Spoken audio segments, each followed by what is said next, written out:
네, 지난 영상에서는 연말정산의 전반적인 개념에 대해서 한번 알아봤는데요.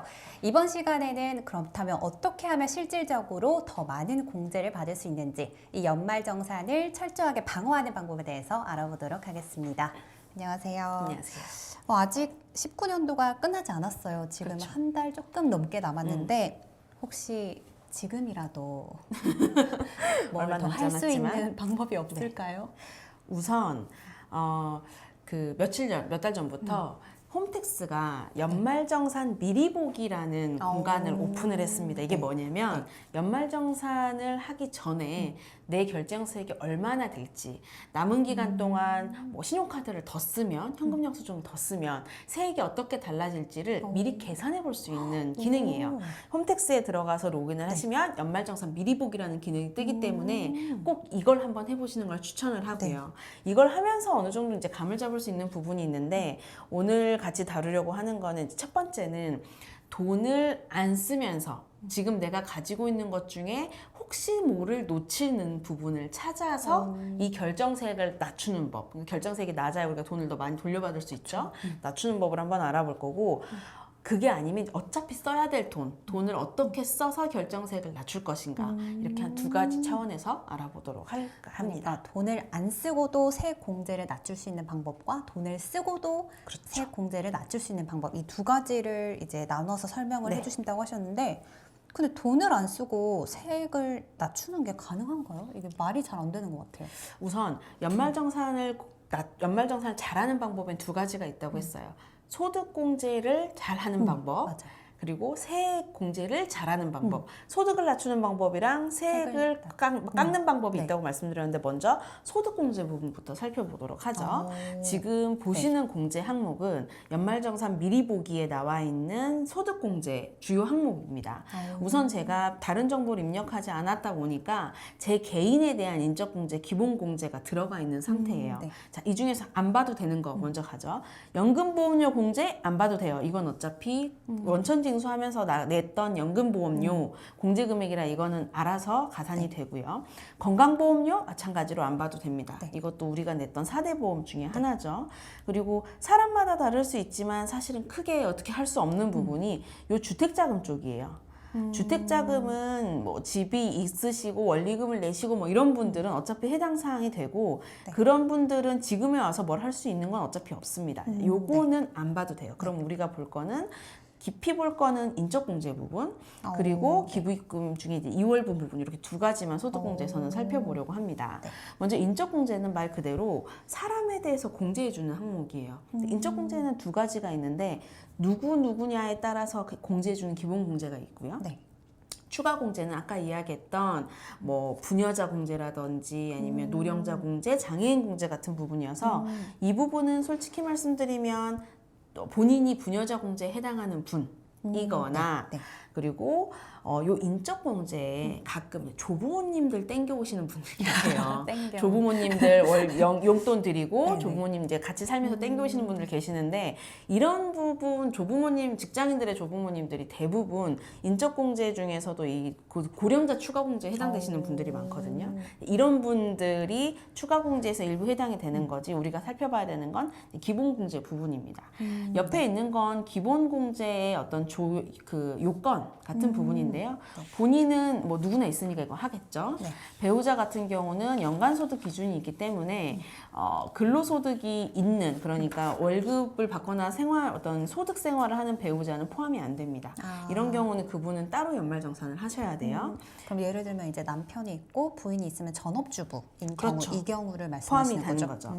그러다 보니까 이 부분에서 인적공제를 놓치시진 않아요. 솔직히 말하면 직계 비속이 자식이거든요. 직계비속도 인적공제를 놓치시는 경우는 없습니다. 무엇보다 나이를 입력하면 알아서 타다다닥 한도 금액이 뜨기 때문에 얘도 별로 상관은 없어요. 형제가 자매가 해당되는 경우도 별로 없는 게, 형제 자매가 만 20세 이하여야 돼요. 혹은 만 60세 이상이어야 돼요. 거의 대부분의 분들에게 형제 자매도 의미 없는 숫자입니다. 만약에 이 형제 자매가 같은 집에 살고 있고 그 장애 등급을 가지고 계시는 분이라면 예외입니다. 보통 형제자매인 나이 제한이 있는 경우에도 장애인은 나이 제한을 받지 않아요. 예외라고 보시면 돼서 그런 부분은 부양가족공제로 등록이 가능하시다고 생각을 하시면 돼요. 네. 직계존속은 아까 말씀드린 것처럼 이제 어르신들인 건데 네. 보통 부양가족공제 같은 부분에서 좀 이제 미리 우리 회사의 인사팀이 확인하셔야 되는 게 우리 회사는 관련해서 어떤 서류를 증빙 자료로 요청하는지 좀 확인하실 필요는 있어요. 예를 들면 반드시 같은 주소지인 경우에 부양가족공제를 기본으로 하는 건지 네. 아니면 본인이 부양하고 있다는 증빙이 어느 정도 가능하면 가족관계증명서로 증빙이 가능한지 등등을 확인해 보실 수 있고요. 제가 아까 조부모님이 해당됐을 때 인적공제로 가지고 오시는 분들이 있다고 말씀을 네네네네. 드렸는데 이때는 몇 가지 조건이 있기는 합니다. 근데 가장 중요한 조건은 뭐냐면 이 할머니, 할아버지에게는 수많은 자식이 있잖아요. 그렇죠. 그렇죠. 이 수많은 자식 중에 할머니, 할아버지를 인적공제로 등록할 수 있는 자손은 한 명입니다. 그러니까 할머니를 나도 할머니를 올려서 인적공제를 받고 내 동생도 올리고 아빠도 올리고는 안 돼요. 그럼 그거를 정하는 것도 좀 네, 솔직하게 말씀드리면 가장 소득이 높은 분께 어르신들을 양보하는 것이 가족의 전체 연말정산을 생각했을 때 가장 유리한 방법이고요. 어쨌든 조건이 된 경우에는 이제 한 명만 받을 수 있다는 거. 인적공제 중복되면 나중에 추적됐을 때 다시 돈을 뱉어내야 되는 경우 굉장히 많이 있어요. 이런 부분을 좀 주의하셔서 인적공제를 챙기시는 게 중요합니다. 인적공제에서는 그렇게 혹시 해당되는 분이 있는데 내가 올릴 수 있는 친인척 중에 나의 직계 존속 중에 특히 해당되는 분이 있는데 아무도 연말정산으로 그분 인적공제를 받지 않고 있는 분이 있는지 이걸 조사하시는 게 생각보다 중요합니다. 네. 생각보다 이거 가지고 계신 분들이 많이 있어요. 그래서 이걸 챙기시는 게 중요하고 인적공제 같은 경우는 어차피 등록하면 올라가는데 제가 좀 받았던 단순한 질문 중에는 할머니가 해당이 돼서 자격 조건이 돼서 내가 할머니를 인적공제를 받으려고 보니까 가족관계 증명서를 뗐더니 할머니가 없어요 라고 하시는 분들이 계세요. 가족관계 증명서는 부모, 특히 결혼하신 경우에는 부모, 배우자, 자식 이렇게 어떻게 하다 보면 나랑 다이렉트로 연결되어 있는 가족의 증명서만 뽑혀요. 할머니와 나의 관계를 증빙하려면 가족관계 증명서를 아빠를 기준으로, 아버님을 기준으로 발급하셔야 할머니, 아빠, 나의 관계가 증명이 됩니다. 보통 이제 부모님에 대한 가족관계 증명서는 상관없는데 조부모님을 가족관계로 증명하기 위해서는 이 관계가 중요하고요. 나의 가족관계 증명서가 아니라 그렇죠. 아버지의 가족관계 증명서를 떼야 된다는 점. 마찬가지로 제가 나랑 연결된 사람의 가족관계 증명서가 나온다고 했잖아요. 본인을 기준으로 가족관계 증명서를 뽑으시면 형제자매가 등록되지 않습니다. 그렇기 때문에 해당되는 형제, 예를 들면 나이가 어린 동생이 있거나 장애 등급을 가진 동생이 있어서 인적공제를 받고 싶을 때에는 마찬가지로 엄마나 아빠를 기준으로 증명서를 떼셔야 나와 형제가 나란히 자매로 등록되어 있는 거죠. 인적공제는 사실은 조금만 생각하면 챙길 수 있는데 의외로 증빙서류에서 경험이 없으신 분들이 많아서 이런 부분을 기억해 주시면 좋고요. 소득공제의 두 번째는 기부금 2월분인데요. 원래 기부금은 세액공제 항목이에요. 그래서 여기에 도대체 왜 있죠? 라고 물어보시는 분들이 계시는데 우리나라가 연말정산에서 세액공제라는 개념을 만든 지가 사실 얼마 되지 않았어요. 원래는 소득공제가 기본이었거든요. 그리고 그 당시에 기부금 중에서도 기부금은 이제 소득공제로 들어갔던 개념입니다. 한 13년 전으로 많이 달라졌는데 그러다 보니까 세액공제가 등장하기 전에 기부했는데 해당 연도에 소득공제를 받지 않는 경우 그래서 2월분이라는 표현이 있는 거예요. 해주던 시기에 기부금인데 아직까지 한 번도 해당 금액을 연말정산 받지 않았다면 이 항목에 넣어서 이제 소급 적용 받아라 라는 의미로 생각을 하시면 됩니다. 그거는 이미 올해가 아니라 지난 연도임에도 그렇죠. 공제를 받지 못한 거는 그러면 그 연도에 상관없이 다 가능한 소급 건가요? 적용이 가능합니다. 그 해 기부금에 대한 공제가 가능했다면 네. 올해에도 그걸 적용할 수 있는 거죠. 이제 우리가 소득공제를 알아봤고 그 다음 이제 세액공제에 대해서 알아볼 건데요. 사실은 우리나라 연말정산이 소득공제 중심에서 세액공제 중심으로 바뀌면서 세액공제 항목이 훨씬 더 많아졌어요. 세액공제 감사면 많아졌는데 요거는 마찬가지로 연말정산 미리 보기에서 세액 감면 부분입니다. 자, 다시 한번 시작하지만 네. 우리가 어차피 어떻게 할 수 없는 항목들이 있어요. 근로소득 무시하셔도 되고요. 제가 대충 금액을 넣은 거라 숫자는 다 네. 무시하셔도 돼요. 자녀도 어떻게 안 됩니다. 출생이배 이런 거 어차피 안 그쵸. 돼요. 이것도 무시하셔도 돼요. 퇴직연금 계좌도 알아서 불러올 거기 때문에 안 보셔도 되고요. 보장성 보험료도 어차피 시스템에서 불러오는 거라 안 보셔도 돼요. 보통 의료비, 교육비, 기부금 전부 다 홈택스에서 불러와 주는 거 아닌가요? 라고 하시는 분들이 많은데 여기서 챙겨야 할 게 조금 있는 경우가 있습니다. 특히 먼저 의료비를 보죠. 의료비 세액공제를 보면 대부분 의료비들은 시스템에 불러오는데 시스템에 불러오지 못하는 의료비가 몇 건 있습니다. 우선 뭐 난임시술비 같은 경우도 못 불러오는데 이제 이런 부분은 보통 많이 챙기세요. 이제는 알고는 계시거든요. 네. 의료비에서 가장 중요한 포인트는 네. 다름이 아닌 안경 구입비가 들어간다는 거예요. 근데 이 안경 구입비가 실제로 내가 서류를 확보하지 않으면 네. 입증이 안 되는 숫자예요. 그러니까 무슨 얘기냐면 이 안경 구입비는 네. 홈택스에서 긁어온 의료비에 포함되지 않습니다. 그러다 보니까 이 안경 구입비 1인당 50만 원 한도인데 네. 50만 원 한도가 안경을 쓰시는 분들은 생각보다 쉽게 달성할 수 있는 한도예요. 요즘에는 안경 같은 경우는 렌즈 조금 뭐 그냥 쓸만한 렌즈 하더라도 뭐 15만 원, 20만 원 가는 경우가 굉장히 이게 많고요. 안경이랑 렌즈도 같이. 맞습니다. 그리고 그러니까 그냥 안경 렌즈도 비싸고 네. 또 시력 교정을 위해서 렌즈를 쓰시는 분들도 가격이 비싸잖아요. 그렇죠. 근데 이 안경 구입비 50만 원은 어떻게 해야 받을 수 있는 거냐면 네. 이 금액은 내가 안경을 구입했던 렌즈를 구입했던 안경원에 가서 발급 요청을 하셔야 돼요. 그러면은 구입 증명서를 발급해 주시거든요. 용도 시력 교정용 해서 발급을 해 주셔서 이거를 입증해서 등록하셔야 해요. 그렇게 해야 이 금액을 받을 수 있는데 의료비 같은 경우는 굉장히 중요한 세액공제 항목인데 이 의료비는 총 급여의 3%를 넘어야 인정을 해줘요. 생각보다 1년에 3%의 의료비를 본인이 혼자 못 쓰시는 분들도 많이 있습니다. 그러게요. 아시는 것처럼 미용 성형수술 안 되죠? 의약품 구입도 안 돼요. 이거 홍삼 산다고 해주는 거 아니란 뜻이에요. 그리고 무엇보다 실손 의료보험금을 수령해버리면 공제 대상에 포함이 안 돼요. 아, 그래요? 정말 순수한 정말 내가 네, 순수한 아파서 비급여 비급여 중에서도 내가 도저히 돌려받을 수 없는 비급여 금액만 사실은 네. 이 의료비에 잡히다 보니까 사실상 거의 불가능이라고 그렇죠. 봐도 될 것 같은데 이 금액을 기준으로 생각하면 안경 구입비 50만 원이 굉장히 크네요. 없었던 의료비의 공제 구간을 넘는 역할을 하는 경우도 있습니다. 근데 요거는 서류를 뽑지 않으면 안 나온다는 거. 저는 이 부분은 진짜 몰랐어요. 네. 안경이나 렌즈가 공제 대상이 된다는 걸 굉장히 몰랐는데 중요해요. 그러면 이제 안경점에 가면 이제 요청을 하면 네. 무조건 해주시나요? 네, 안경점에 가서 연말정산 때문에 안경 구입비 서류 받으러 왔는데요 라고 하면은 그 자리에서 떼주세요.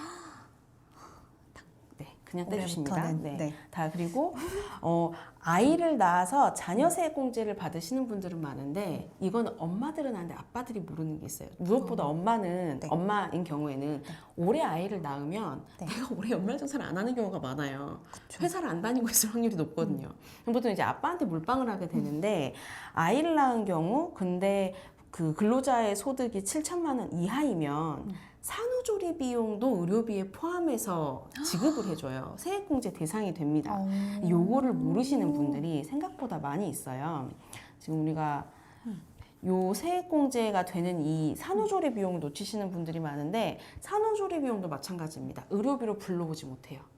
산후조리 했던 산후조리원에서 발급 요청을 하셔야 되는 항목 중에 하나여서 그 안경 렌즈와 같이 마찬가지죠. 별도로. 그렇죠. 그래서 의료비 중에서 많이 놓치시는 게 안경원, 안경 구입비, 렌즈 구입비, 그리고 산후조리비.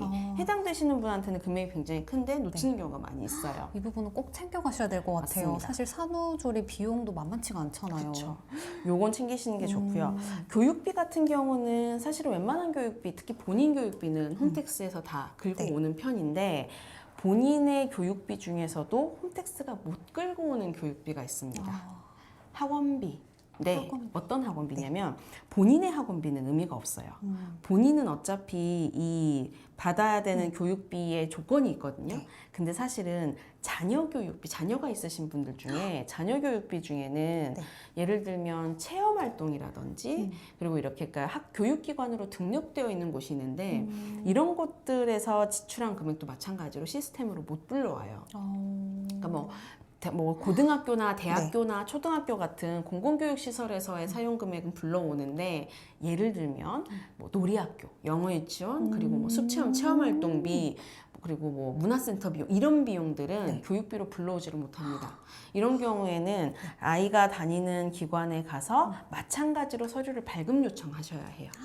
교육비 발급 요청을 하시면 대부분 요청을 결제를 해주시거든요. 서류를 증빙해 주시기 때문에 교육비에서도 꼭 놓치시면 안 되는 게 바로 보통 이제 직계 비속이라고 하죠. 자녀들에 대한 교육비를 놓치시면은 안 되고요. 이게 매년 국가마다 조금 차이가 있긴 한데 매년 정책의 차이가 있긴 한데 중학교, 고등학교 자녀를 가지고 계시는 분들인 경우 그리고 초등학교에서도 요즘에 좀 있다고 알고 있는데 교복비가 교육비에 포함돼서 공제 대상이 되는 경우가 있어요. 정말요? 네, 그래서 이런 서류들은 사실은 시스템이 다 가지고 오지 못하기 네. 때문에 챙겨두실 필요가 있습니다.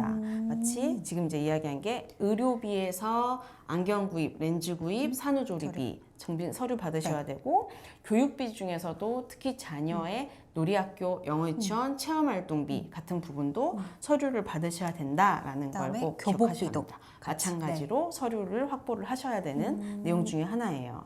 그리고 나서 볼 수 있는 게 사실은 이제 기부금인데요.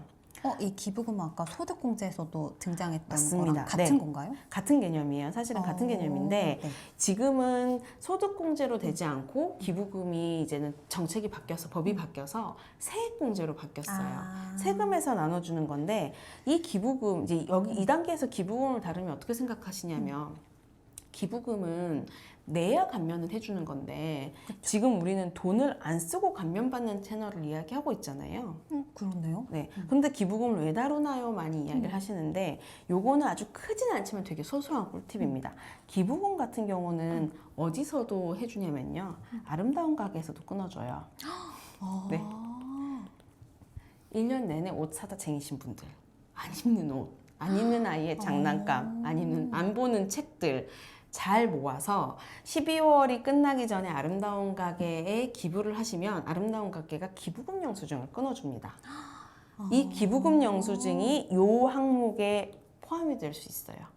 이건 정말 꿀팁이네요. 네, 그래서 기부금 같은 경우도 1,000만 원 이하에서는 기부금 금액의 뭐 15% 정도를 세액 공제해주고 1,000만 원이 넘어가는 금액에 대해서는 더 많이 세액 공제를 해주는데 뭐 제가 보기에는 가구를 기증하지 않는 한 1,000만 원이 가기도 쉽지 않아요. 그러다 보니까 요거는 정말 소소하게 할 수 있는 모든 걸 끌어모아 한다는 생각으로 영혼까지 끌어모은다는 느낌으로. 생각으로 이런 어떤 현물 기부, 사용하지 않는 현물 기부를 통해서 기부금 영수증을 확보할 수 있다는 점 꼭 말씀을 너무 좋네요. 드립니다. 이게 올 한해 좀 마지막 정리한다는 생각으로 안 쓰는 그렇죠. 물건 같은 거 네네. 정리해서 딱 주면은 기분도 좋고. 맞습니다. 제가 아름다운 가게 여러 번 현물 기부 해봤는데 경험자시네요. 네, 영수증 발급을 고려하신다면 늦어도 한 둘째 주에는 기부를 하시는 게 무리 없이 올해 안에 영수증을 아직 받을 늦지 수 있는 않았어요. 방법. 아직 늦지 네. 않았습니다. 네. 자, 세액공제 마지막은 월세액입니다. 월세액 같은 경우는 보통은 이제 혼자 사시는 분들 중에 월세를 납부하시는 분들인데 월세액 같은 경우는 소득 제한이 좀 있기는 해요. 네. 소득 얼마 이상이 되면은 월세 공제가 안 되시는데 뭐 이거는 그냥 찾아보시면 되는 거니까 굳이 이야기할 필요는 없고 요 월세액 같은 경우는 이제 놓치는 분들은 많이 없어요. 놓치는 분들은 많이 없는데 어떤 게 좀 중요하냐면 이 월세액을 뭘로 증빙해야 되느냐에 따라서 이 서류를 준비를 못해서 놓치시는 경우가 덜어 있더라고요. 그래요? 네, 월세액 같은 경우는 첫 번째는 임대차 계약서가 필요하고요. 이거 다 필요한 서류입니다. 이 중에 하나만 있으면 되는 게 아니라 다 필요해요. 두 번째는 주민등록 등본을 제출합니다. 그러니까 본인의 주민등록 등본인 그렇죠. 건가요? 왜냐하면 이 임대차 계약서의 주소와 현재 등록된 등본의 주소가 같아야 해요. 무슨 그걸 얘기냐? 증명하기 위한 그렇죠. 거군요. 그래서 전입신고 못하는 기관에 사시는 분들은 사실은 이 서류로 증빙이 안 돼요. 그러다 보니까 보통은 여기서 뭘 같이 제출하냐? 임대차 계약서랑 주민등록등본이랑 같이 월세를 납입했다는 납입증빙을 제출해야 되거든요. 그래서 이 월세 납입증명 같은 경우는 은행에 가서 떼달라고 하면 발급해 줍니다. 내가 누구에게 보낸 1년치 기록을 달라고 하면 이 월세 증빙을 떼주는데, 이렇게 나갔을 때의 어떤 그러니까 입금 수령자죠. 네. 돈을 주는 사람과 임대차 계약서의 집주인 네, 어떤 신원이 동일해도 인정되는 경우가 많습니다. 사실은 전입신고를 못하게 해서 내 주민등록상의 주소와 임대차 계약서의 주소가 달라지는 건 세입자의 문제가 아니거든요. 이게 듣다 보니까 정말 아는 것과 모르는 것은 천차만별이겠다라는 생각이 네. 드는데요. 좀 아까 그러니까 정리를 해보면 소득공제 부분에서는 인적공제 그렇죠. 부분을 좀 잘 확인하셔야 될 것 같고요. 그다음에 세액공제는 좀 여러 가지 부분이 있었는데 의료비 항목, 또 교육비 항목, 그리고 기부금 항목 이렇게만 확인을 하면 되겠죠? 맞습니다. 이 세 가지는 돈을 쓰지 않고 내가 1년 동안 썼던 돈 중에서 놓치는 포인트, 새는 포인트만 잘 잡아내도 세액공제를 받을 수 있는 부분인 거죠. 네, 지금이라도 늦지 않았으니까요. 돈을 쓰지 않고도 공제를 많이 받을 수 있는 방법 꼭 챙겨가시기 바랍니다.